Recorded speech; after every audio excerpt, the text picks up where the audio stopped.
नमस्कार मित्रांनो, विदर्भात पाऊस वाढण्याचा अंदाज तर मराठवाड्यातील काही भागात हलक्या पावसाचा अंदाज।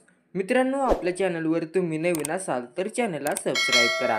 राज्याच्या अनेक भागात सध्या पावसाचा जोर कमी झालेला आहे, तर मराठवाड्यात 4 ते 5 दिवसात जोरदार पाऊस हजेरी लावल्यानंतरनं बहुतांश भागात उघडीप घेतलेली होती।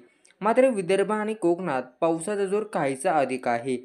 हवामान विभागाने पुढील 5 दिवस विदर्भासह राज्याच्या इतर भागात जोरदार पावसाचा अंदाज दिलेला आहे। हवामान विभागाने आजपासून पुढील 5 दिवस विदर्भातील बुलढाणा, अमरावती, अकोला, यवतमाळ, वाशिम, वर्धा, नागपूर, चंद्रपूर, भंडारा, गोंदिया आणि गडचिरोली जिल्ह्यात काही ठिकाणी जोरदार पावसाचा येलो अलर्ट देण्यात आलेला आहे। तर कोकणातील सिंधुदुर्ग, रत्नागिरी आणि रायगड जिल्ह्यातही शनिवारपासून काही ठिकाणी जोरदार पावसाचा अंदाज आहे।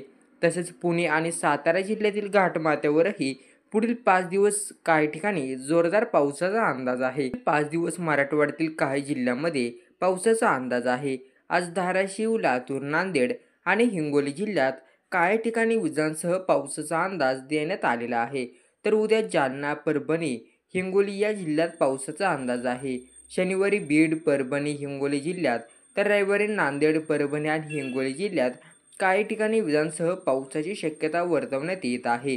तसेच बीड, धाराशिव, लातूर, नांदेड आणि हिंगोली जिल्ह्यातही काही ठिकाणी विजांसह जोरदार पावसाची शक्यता वर्तवण्यात आली आहे।